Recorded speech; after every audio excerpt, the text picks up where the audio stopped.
6월 7일 지극히 거룩하신 그리스도의 성체 성혈 대축에 요한이 전한 거룩한 복음입니다. 그때 예수님께서 유다인들에게 말씀하셨다. 나는 하늘에서 내려온 살아있는 빵이다. 누구든지 이 빵을 먹으면 영원히 살 것이다. 내가 줄 빵은 세상에 생명을 주는 나의 살이다. 그러자 저 사람이 어떻게 자기 살을 우리에게 먹으라고 줄 수 있단 말인가 하며 유다인들 사이에 말다툼이 벌어졌다. 예수님께서 그들에게 이르셨다.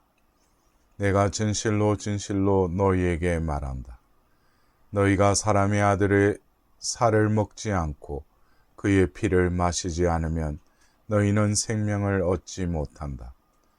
그러나 내 살을 먹고 내 피를 마시는 사람은 영원한 생명을 얻고 나도 마지막 날에 그를 다시 살릴 것이다.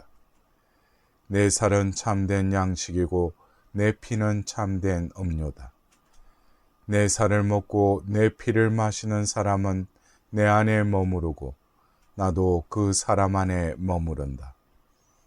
살아계신 아버지께서 나를 보내셨고 내가 아버지로 말미암아 사는 것과 같이 나를 먹는 사람도 나로 말미암아 살 것이다. 이것이 하늘에서 내려온 빵이다. 너희 조상들이 먹고도 죽은 것과는 달리 이 빵을 먹는 사람은 영원히 살 것이다. 사랑하는 형제자매 여러분, 오늘은 성체 성혈 대축일입니다. 우리는 먹어야 삽니다. 그러기에 물질적이든 영적이든 무엇을 먹고 살 것인가 하는 물음은 생존이 걸린 중대한 물음인 것입니다. 오늘 복음에서 예수님께서는 내 살을 먹고 내 피를 마시는 사람은 영원한 생명을 얻는다라고 이르십니다. 당신의 살을 먹고 피를 마신다는 말씀이 무슨 뜻일까요? 당신 살을 먹어 육신의 허기를 채우라는 말씀은 아닐 것입니다. 예수님 말씀의 의미를 사람은 무엇으로 사는가라는 톨스토이의 단편을 통해 헤아려 봅니다. 하루는 하느님께서 천사 미카엘을 불러 한 여인의 목숨을 거두어오라고 명령하셨습니다. 지상에 내려온 천사는 쌍둥이 딸을 해산하던 여인이 너무도 가련하여 하느님의 명령을 거역하였습니다. 이에 하느님께서는 천사를 땅으로 추방하시며 해답을 찾아야 돌아올 수 있는 문제를 3개 주셨습니다. 첫 번째 문제는 사람의 가슴 속에는 무엇이 있는가였습니다. 땅에 떨어진 천사는 구두 수송공 세몬에게 발견됩니다. 세몬은 외투 하나를 아내와 함께 입을 정도로 가난한 사람입니다.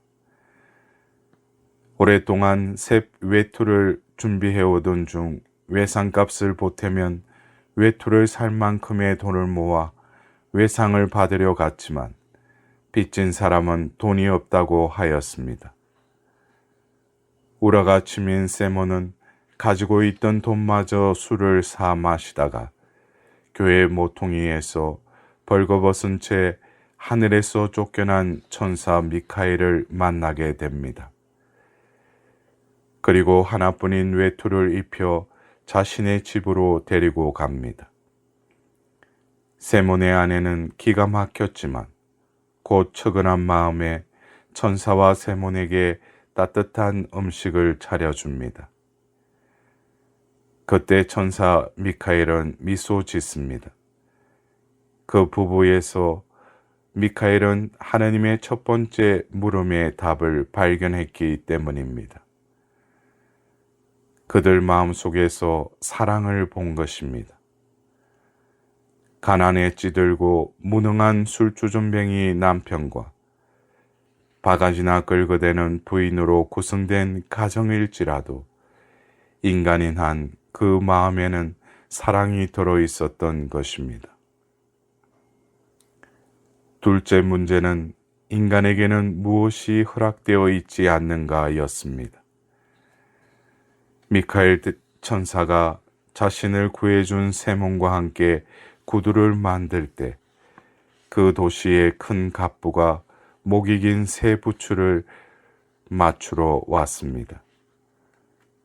그런데 미카엘은 갑부가 주문한 부추 대신에 시체에 신기는 샌들을 만들었습니다. 그는 갑부의 등 뒤에 서 있는 죽음의 천사를 보았기 때문입니다.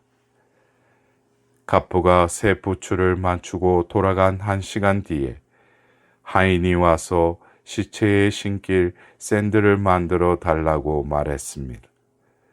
금방 갑부가 죽었다는 것입니다. 인간에게 허락되지 않은 것들이 여럿 있지만 결정적인 것은 자신의 운명을 아는 지혜가 인간에게는 허락되어 있지 않다는 것을 알게 됩니다. 하나님의 둘째 숙제는 인간의 한계를 깨닫게 하는 질문이었습니다. 셋째 문제는 사람은 무엇으로 사는가였습니다. 천사는 어느 날 구두가게에 신발을 맞추러 온 두 소녀를 만나 놀랍니다.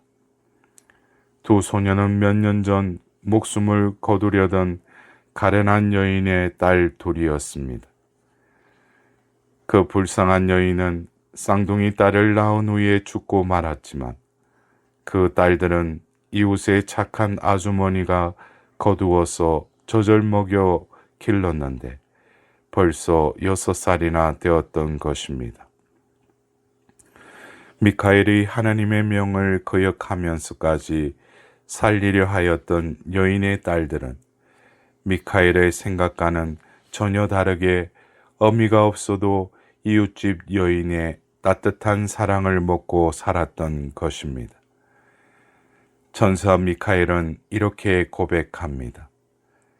모든 사람들이 자신의 일을 걱정하고 애쓰는 탓에 살아갈 수 있다고 생각하지만 그것은 인간의 생각일 뿐 실은 사랑의 의지에 살아가게 됩니다.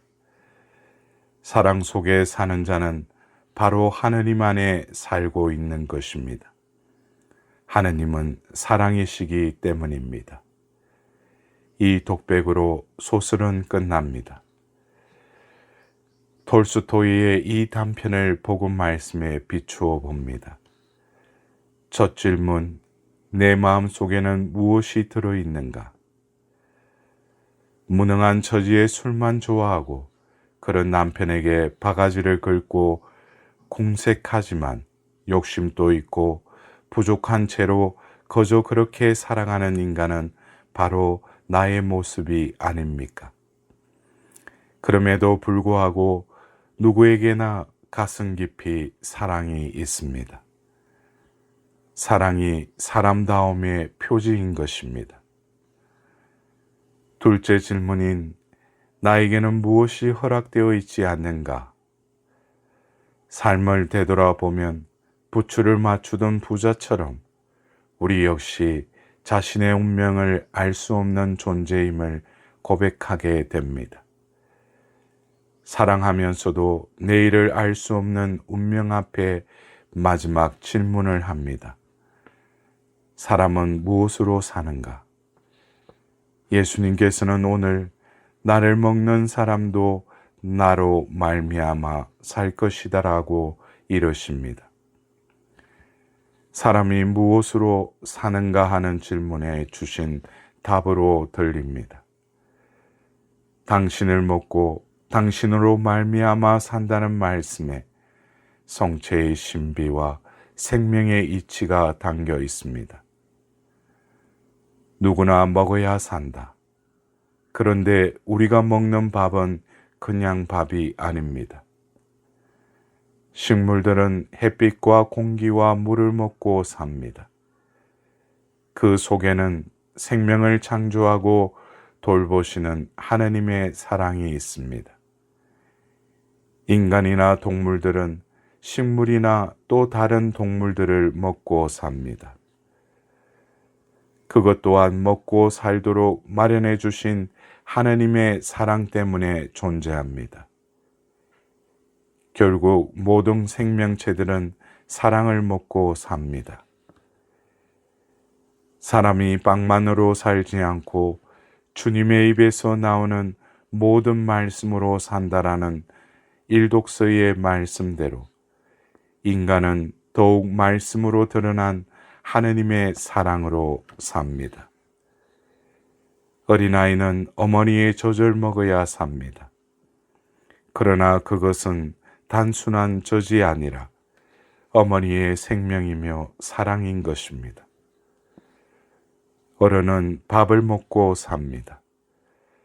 밥은 단순히 쌀로 지어놓은 식물이 아니라 농부들의 땀과 정성이 깃들어 있고 벼가 자라도록 햇빛을 비추시고 비를 내려주신 하느님의 사랑이 스며들어 있습니다. 게다가 쌀을 깨끗이 씻고 솥에 앉힌 주부들의 사랑이 들어 있습니다. 매일 먹는 밥은 단순히 한 그릇의 밥이 아니라 한 그릇의 사랑인 것입니다. 생명은 사랑을 먹고 사는 것입니다. 하느님은 사랑이시다. 사랑 자체이신 하느님께서 죽을 운명의 인간들을 구원하시고자 당신 아들을 세상에 보내셨습니다. 세상에 오신 예수님께서는 사람들이 먹을 양식으로 자신을 내어주십니다. 그래서 오늘 내 살을 먹고 내 피를 마시는 사람은 영원한 생명을 얻는다라고 선언하십니다. 한 조각의 밀떡이 어떻게 그리스도의 몸이 되는지, 한 잔의 포도주가 어떻게 그리스도의 피가 되는지 신학적으로 이해하기는 쉽지 않습니다. 그보다 더 중요하고 분명한 것은 하느님의 사랑이 그것을 가능하게 하고 그 사랑을 먹는 사람은 예수님 그리스도의 생명을 간직하면서 산다는 진리인 것입니다. 사랑하는 형제자매 여러분, 주님의 몸과 피를 먹고 마시는 그 사랑으로 말미암아 산다면 주님께서 주신 생명은 우리 역시 주님처럼 자신을 밥으로 내어주도록 이끕니다. 삶에 지치고 사랑과 위로에 굶주린 내 옆의 사람에게 자신을 내어주어 생명을 살립니다. 그렇게 하여 우리는 예수님처럼 생명의 빵이 되고 그리스도의 몸이 되는 것입니다. 이를 두고 바오로 사도는 이 독서에서 이렇게 이르십니다. 우리가 축복하는 그 축복의 잔은 그리스도의 피에 동참하는 것이 아닙니까? 우리가 떼는 빵은 그리스도의 몸에 동참하는 것이 아닙니까? 그렇게 오늘 주님께서는 나의 삶을 성찬의 삶으로 초대하십니다.